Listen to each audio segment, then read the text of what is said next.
Power star Pawan Singh fans के लिए बहुत बड़ा खुशखबरी, जो कि पावर स्टार पवन सिंह का पहला होली वीडियो जो कि पोस्टर रिलीज हो गया है, जो कि वेब म्यूजिक चैनल के माध्यम से ये गाना रिलीज होगा।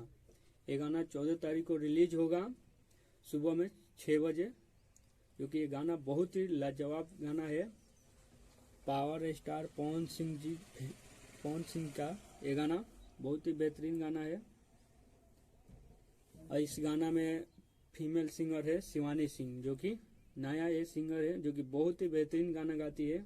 मैं आपको बता दूं बहुत ही बेहतरीन गाना गाती है। बाकी ये गाना जो कि बहुत ही बेहतरीन होगा। ये पहला पवन सिंह का होली वीडियो बहुत ही अच्छा गाना होगा। तो आप लोग भी इस गाना को 14 तारीख को ढेर सारा प्यार आशीर्वाद दीजिएगा और मेरा चैनल को भी सब्सक्राइब कर दीजिएगा। अगला वीडियो में आपसे मिलते हैं।